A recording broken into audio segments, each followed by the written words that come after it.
Chapter 45 of the Life and Adventures of Martin Chuzzlewit, by Charles Dickens, in which Tom Pinch and his sister take a little pleasure, but quite in a domestic way, and with no ceremony about it. Tom Pinch and his sister having to part, for the dispatch of the morning's business, immediately after the dispersion of the other actors in the scene upon the wharf, with which the reader has been already made acquainted, had no opportunity of discussing the subject at that time. But Tom in his solitary office, and Ruth in the triangular parlour, thought about nothing else all day; and when their hour of meeting in the afternoon approached, they were very full of it, to be sure. There was a little plot between them that Tom should always come out of the Temple by one way, and that was past the Fountain. Coming through Fountain Court, he was just to glance down the steps leading into Garden Court, and to look once all around him, and if Ruth had come to meet him there, he would see her. Not sauntering, you understand, on account of the clerks, but coming briskly up, with the best little laugh upon her face that ever played in opposition to the Fountain, and beat it all to nothing. For 50 to 1, Tom had been looking for her in the wrong direction, and had quite given her up while she had been tripping towards him from the first, jingling that little reticule of hers, with all the keys in it, to attract his wandering observation. Whether there was life enough left in the slow vegetation of Fountain Court for the smoky shrubs to have any consciousness of the brightest and purest hearted little woman in the world, is a question for gardeners, and those who are learned in the loves of plants. But that was a good thing, for that same paved yard to have such a delicate little figure flitting through it, that it passed like a smile from the grimy old houses and the worn flagstones, and left them duller, darker, sterner than before, there is no sort of doubt. The Temple Fountain might have leaped up 20 feet to greet the spring of hopeful maidenhood that in her person stole on, sparkling through the dry and dusty channels of the law. The chirping sparrows, bred in Temple chinks and crannies, might have held their peace to listen to imaginary skylarks as so fresh a little creature passed. The dingy boughs, unused to droop otherwise than in their puny growth, might have bent down in a kindred gracefulness to shed their benedictions on her graceful head. Old love letters, shut up in iron boxes in the neighbouring offices, and made of no account among the heaps of family papers into which they had strayed, and of which in their degeneracy they formed a part, might have stirred and fluttered with a moment's recollection of their ancient tenderness as she went lightly by. Anything might have happened that did not happen, and never will, for the love of Ruth. Something happened, too, upon the afternoon of which the history treats. Not for her love, oh no, quite by accident, and without the least reference to her at all. Either she was a little too soon, or Tom was a little too late. She was so precise in general that she timed it to a half minute, but no Tom was there. Well, but was anybody else there, that she blushed so deeply, after looking round, and tripped off down the steps with such unusual expedition? Why, the fact is that Mr Westlock was passing at that moment. The Temple is a public thoroughfare. They may write up on the gates that it is not, but so long as the gates are left open, it is, and will be, and Mr Westlock had as good a right to be there as anybody else. But why did she run away then? Not being ill dressed, for she was much too neat for that. Why did she run away? The brown hair that had fallen down beneath her bonnet, and had one impertinent imp of a false flower clinging to it, boastful of its licence before all men. That could have not been the cause, for it looked charming. Oh, foolish, panting, frightened little heart, why did she run away? Merrily the tiny fountain played, and merrily the dimples sparkled on its sunny face. John Westlock hurried after her. Softly the whispering water broke and fell, as roguishly as the dimples twinkled, as he stole upon her footsteps. Oh, foolish, panting, timid little heart, why did she feign to be unconscious of his coming? Why wish herself so far away, yet be so flutteringly happy there? 'I felt sure it was you,' said John, when he overtook her in the sanctuary of Garden Court. 'I knew I couldn't be mistaken.' She was so surprised. 'You're waiting for your brother,' said John. 'Let me bear you company.' So light was the touch of the coy little hand, that he glanced down to assure himself that he had it on his arm. But his glance, stopping for an instant at the bright eyes, forgot its first design, and went no further. They walked up and down 3 or 4 times, speaking about Tom and his mysterious employment. Now that was a very natural and innocent subject, surely. Then why, whenever Ruth lifted up her eyes, did she let them fall again immediately, and seek the uncongenial pavement of the court? They were not such eyes as shun the light. They were not such eyes as to require to be hoarded to enhance their value. They were much too precious and too genuine to stand in need of arts like those. Somebody must have been looking at them. They found out Tom, though, quickly enough. This pair of eyes descried him in the distance the moment he appeared. He was staring about him as usual in all directions but the right one, and was as obstinate in not looking towards them as if he had intended it. As it was plain that, being left to himself, he would walk away home, John Westlock darted off to stop him. This made the approach of poor little Ruth by herself one of the most embarrassing of circumstances. There was Tom, manifesting extreme surprise. He had no presence of mind, that Tom, on small occasions. There was John, making as light of it as he could, but explaining at the same time with most unnecessary elaboration. And here was she coming towards them, with both of them looking at her, conscious of blushing to a terrible extent, but trying to throw up her eyebrows carelessly, and pout her rosy lips as if she were the coolest and most unconcerned of little women. Merrily the fountain plashed and plashed, until the dimples, merging into one another, swelled into a general smile that covered the whole surface of the basin. "What an extraordinary meeting!" said Tom. "I should never have dreamed of seeing you two together here." "Quite accidental," John was heard to murmur. "Exactly," cried Tom. "That's what I mean, you know. If it wasn't accidental, there would be nothing remarkable in it." "To be sure," said John. "Such an out of the way place for you to have met in," pursued Tom, quite delighted. "Such an unlikely spot." John rather disputed that. On the contrary, he considered it a very likely spot indeed. He was constantly passing to and fro there, he said. He shouldn't wonder if it were to happen again. His only wonder was that it had never happened before. By this time Ruth had got round on the farther side of her brother, and had taken his arm. She was squeezing it now, as much as to say, "Are you going to stop here all day, you dear old blundering Tom?" Tom answered the squeeze as if it had been a speech. "John," he said, "if you will give my sister your arm, we'll take her between us, and walk on. I have a curious circumstance to relate to you. Our meeting could not have happened better." Merrily the fountain leapt and danced, and merrily the smiling dimples twinkled and expanded more and more, until they broke into a laugh against the basin's rim and vanished. "Tom," said his friend, as they turned into the noisy street, "I have a proposition to make. It is, that you and your sister, if she will so far honour a poor bachelor's dwelling, give me a great pleasure, and come and dine with me." "What, to-day?" cried Tom.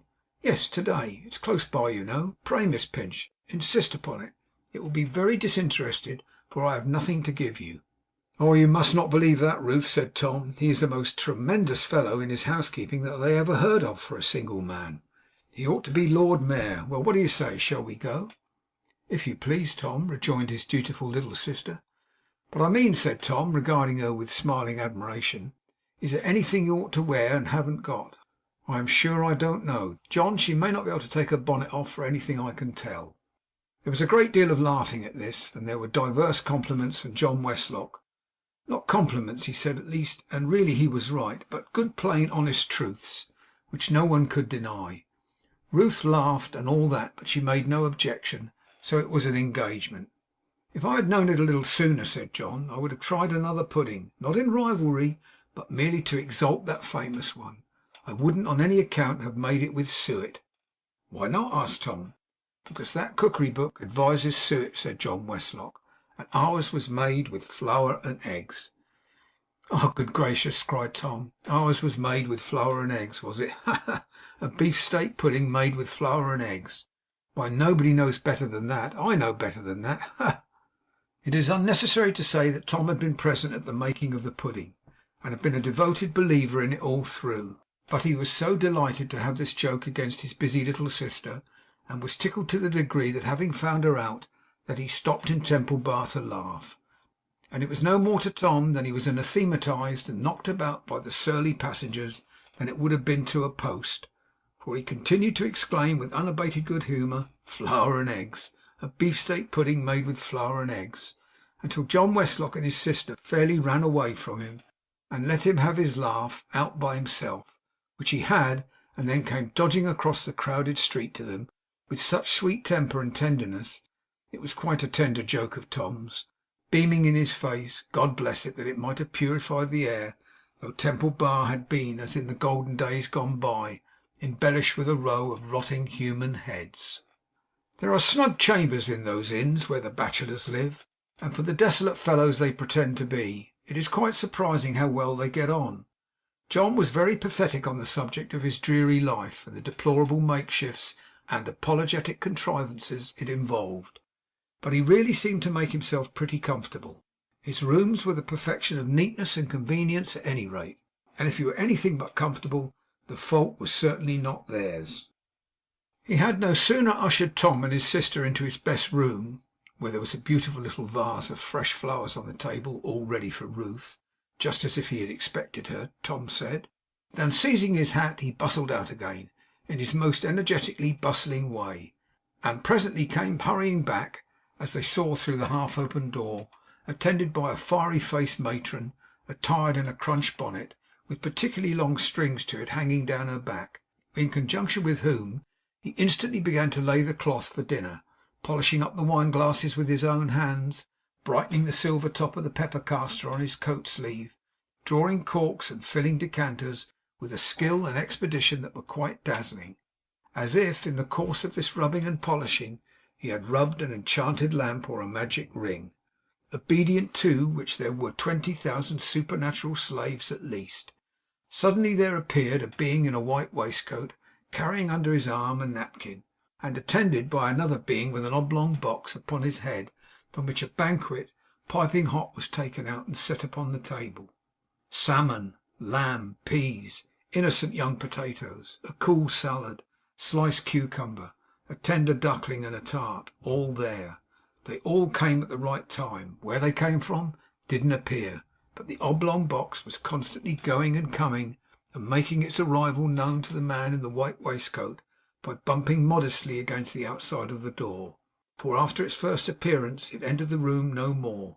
He was never surprised, this man, never seemed to wonder at the extraordinary things he found in the box, but took them out with a face expressive of a steady purpose and impenetrable character, and put them on the table. He was a kind man, gentle in his manners, and much interested in what they ate and drank. He was a learned man, and knew the flavour of John Westlock's private sauces, which he softly and feelingly described as he handed the little bottles round. He was a grave man, and a noiseless, for dinner being done, and wine and fruit arranged upon the board, he vanished, box and all, like something that had never been. 'Didn't I say he was a tremendous fellow in his housekeeping?' cried Tom. 'Bless my soul, it's wonderful.' 'Ah, Miss Pinch,' said John, 'this is the bright side of the life we lead in such a place. It would be a dismal life indeed if it didn't brighten up to-day.' 'Don't believe a word he says,' cried Tom. 'He lives here like a monarch, and wouldn't change his mode of life for any consideration. He only pretends to grumble.' No, John really did not appear to pretend, for he was uncommonly earnest in his desire to have it understood that he was as dull, solitary, and uncomfortable on ordinary occasions as an unfortunate young man could, in reason, be. It was a wretched life, he said, a miserable life. He thought of getting rid of the chambers as soon as possible, and meant, in fact, to put up a bill very shortly. 'Well,' said Tom Pinch, 'I don't know where you can go, John, to be more comfortable. That's all I can say. What do you say, Ruth?'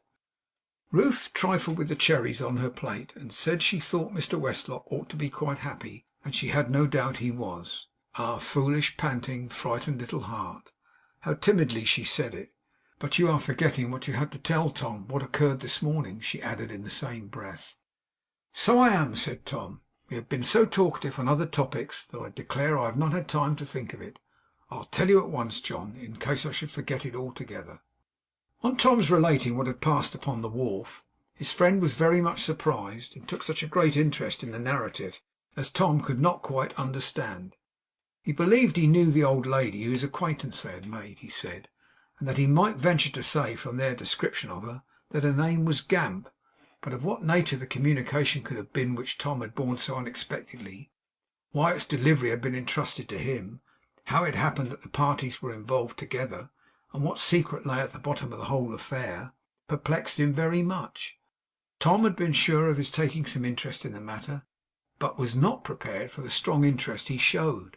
It held John Westlock to the subject even after Ruth had left the room, and evidently made him anxious to pursue it further than as a mere subject of conversation. 'I shall remonstrate with my landlord, of course,' said Tom, 'though he is a very singular sort of man, and not likely to afford me much satisfaction, even if he knew what was in the letter.' 'Which you may swear he did,' John interposed. 'You think so?' 'I am certain of it.' 'Well,' said Tom, 'I shall remonstrate with him when I see him. He goes in and out in a strange way, but I will try and catch him tomorrow morning.'